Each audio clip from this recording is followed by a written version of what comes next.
ఆరోగ్యాభిలాషులందరికీ నా హృదయపూర్వక నమస్కారములు. మనం వద్దనుకున్న రోగాలు మనల్ని వెంటాడుతున్నాయి. మనం కోరుకున్న ఆరోగ్యం మనకు దూరం అవుతుంది. దీనికి కారణం ఎవరు? హాస్పిటల్సా, డాక్టర్లా, మందులా, పొల్యూషనా, ఎరువులు, పురుగు మందులా, మరి ఇంకా ఏదన్నా వారసత్వమా, కొన్ని రకాల వైరస్ బ్యాక్టీరియాలా అని ఇట్లా రకరకాలుగా అన్వేషిస్తూ ఉంటాం. ఇవన్నీ కూడా మనకు అనారోగ్యం కలగటానికి కొంత పాత్రను పోషిస్తూ ఉంటాయి. కానీ అసలైన రోగాన్ని పుట్టించే కారణం వంటలు, భోజనం. మరి వంటలు తయారు చేసేది ఎక్కడ? వంటగదిలో. అందుకని వంటగదిలో మనం వండుకునే వంటలే మన జీవితాన్ని హాస్పిటల్ పాలు చేస్తున్నాయని ఎంతోమంది తెలుసుకోలేకపోతున్నారు. చంకలో పిల్లవాడిని పెట్టుకుని ఊరంతా వెతికినట్లు రోగకారకమైన వాటిని మన ఇంట్లో పెట్టుకుని, మన చేతుల్లోనే పెట్టుకుని అన్ని చోట్ల వెతుక్కుంటున్నాం ఆరోగ్యం కోసం. అంచేత వంటగదిలో వంటల మార్పు రానంత కాలం ఆరోగ్యంలో మార్పు రాదు అని నేను గట్టిగా చెప్పగలను. ఎందుకు అంటారా? మీరు ఎంతోమంది డాక్టర్లను చూస్తుంటారు సమాజంలో. వాళ్ళందరూ మందులు ఇచ్చే డాక్టర్లు. అది హోమియో అవ్వచ్చు, ఆయుర్వేదం అవ్వచ్చు, అల్లోపతి, యునాని, సిద్ధ ఏవైనా అవ్వచ్చు. అంటే వాళ్ళు చదువుకున్న శాస్త్రం అది కాబట్టి వారు ఆ శాస్త్రానికి అనుకూలంగా మందులు ఇస్తూ ఉంటారు. అది వాళ్ళ తప్పేమీ కాదు, వాళ్ళ డ్యూటీని వాళ్ళు పర్ఫెక్ట్గా చేస్తున్నారు. కానీ రోగం వచ్చిన తర్వాత కదా మనం వాళ్ళ దగ్గరికి వెళ్ళింది. మరి రోగం రావటానికి కారణం పక్కన పెట్టేసి ఆ వచ్చిన జబ్బుకు వైద్యం చేస్తున్నాం. ఆ జబ్బు రావటానికి మూలానికి వైద్యం చేయట్లా. అందుకనే ఆరోగ్యం అనేది ఎవ్వరికీ లేకుండా పోయింది ఈ రోజుల్లో. రోగాలు అనేవి ఎవ్వరిని వదలకుండా పట్టుకుంటున్నాయి. చివరికి బాగా చదువుకున్నవారు, చదువు లేనివారని భేదం లేదు. డబ్బులున్నవారు, లేనివారని భేదం లేదు. ఈ వయసు వారు, పెద్ద వయసు వారు, పిల్లల వయసు వారని భేదం లేదు.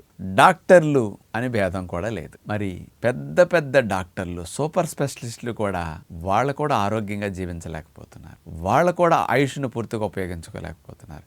వాళ్ళు కూడా పేషెంట్ లాగా నరకాన్ని అనుభవిస్తూ మంచం మీద పడి ముక్కుతూ మూలుగుతూ బాధలతోటే శరీరాన్ని వదిలేస్తున్నారు. ఇలాంటి దుస్థితి డబ్బులున్న వారికి, చదువుకున్న వారికి, డాక్టర్లకి, ఇంకా మిగతా చిన్న వయసు వారికి, ఇట్లా అన్ని వృత్తుల వారికి ఇలాంటి అనారోగ్యకరమైన దుస్థితి కలగటానికి కారణం వంటగదిలో ఉండే వంటలు. నేను చెప్పే విధానం అంతా మందులు కాదు, మంచి ఆహారం. మరి అందరూ మందులు ప్రయత్నాలు చేసి ఇంతకాలం వాడి చూస్తారు. మార్పు అనేది వంటల్లో చేయట్లా. నేను 35 ఏళ్ల నుంచి ఈ వంటల్లో మార్పుతోనే జబ్బులు తగ్గించుకునే మార్గాన్ని సమాజానికి తీసుకెళ్తున్నాను. ప్రాక్టికల్గా కొన్ని లక్షల మందిని ఇన్ని సంవత్సరాలు గమనించుంటాం. వంటగదిలో వంటలను ఎవరు మార్చుకుంటున్నారో వాళ్ళు ఎంత హాయిగా, ఎన్ని జబ్బుల నుంచి బయటపడుతున్నారో, మందులు ఎంత తగ్గుతున్నాయో, అసలు జబ్బులు రాకుండా ఎంతమంది హాయిగా సుఖంగా జీవించగలుగుతున్నారో కేవలం వంటల మార్పుకి ఎంత చేంజ్ వస్తుందో ప్రాక్టికల్గా చూస్తున్నాం. అందుకని ఆడవారు ప్రేమగా వంటలు వండి కుటుంబ సభ్యులందరికీ దగ్గర కూర్చుని ఆప్యాయతతో, ప్రేమతో వడ్డించి తినిపిస్తున్నారు కదా. వాళ్ళ ప్రేమతో పెట్టే భోజనం మనకి సంతృప్తినివ్వటానికి, చక్క పొట్ట నింపుకోవటానికి బాగానే ఉంటున్నది. కానీ ఇండైరెక్ట్గా ప్రేమగా ఆడవారు అట్లా వడ్డించిన వంటలే మనల్ని హాస్పిటల్ చేయటానికి ప్రధాన కారణమని ఎవరూ వాటిని అనుమానించలేకపోతున్నాం. కాబట్టి ఆ వంటల మహత్యం అంత ఉంటుంది. అందుకని వంటలను మార్చినంత కాలం డాక్టర్లైనా ఇంకెవ్వరైనా ఆరోగ్యాన్ని పొందలేరు.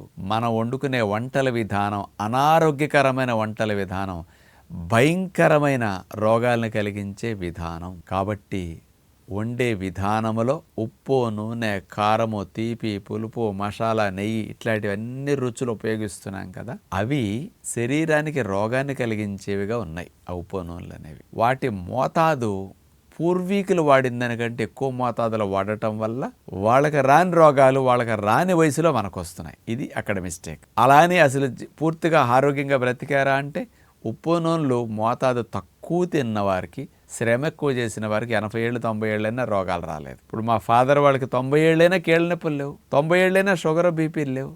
కారణం తక్కువ తిన్నారు, బాగా ఉప్పు నూనెలు, శ్రమ చేశారు. ఇది వాళ్ళని రక్షించింది. ఇప్పుడు మొన్న పేపర్ చూస్తే 126 ఏళ్ల వయసు అని పేపర్లో పడింది. వాళ్ళ జీవనశైలి చూస్తే ఒక మంచి ఆహారం తింటాం, ఉప్పు నూనెలు మోతా తగ్గించి తింటాం.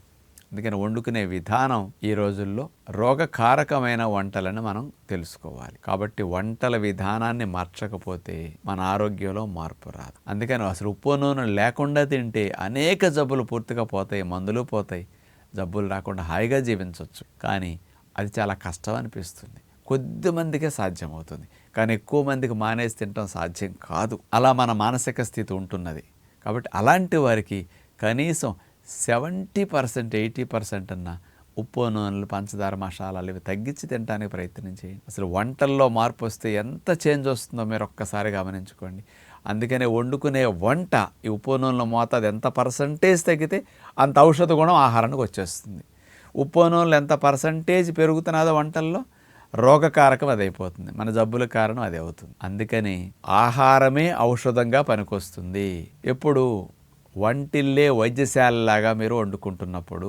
కాన్సెప్ట్ గుర్తుందా? ఈ మధ్య ఆంధ్రప్రదేశ్ ముఖ్యమంత్రి గారు ఎక్కువ మీటింగ్స్లో కూడా ఒక కొటేషన్ ఎక్కువగా చెప్తున్నారు ఆరోగ్య విషయం సంబంధమైన మాట్లాడేటప్పుడు. ఆహారమే ఔషధం, వంటిల్లే వైద్యశాల.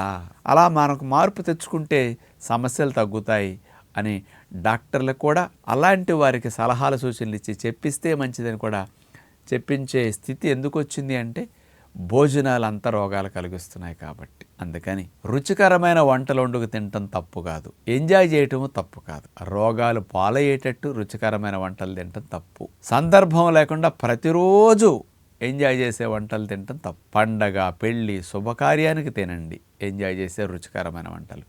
బ్రతకటానికి, సుఖంగా జీవించటానికి, ఆరోగ్యంగా ఉండటానికి ఆహారమే మీకు ఔషధంలాగా పనికొచ్చేటట్టు, జబ్బులు రాకుండా రక్షించేటట్టు వండుకునే తీరులో ఉప్పు, నూనె, కారం, పంచదార, మసాలాలు ఇట్లాంటి వాటిని 70-80% తగ్గించి వండుకోండి.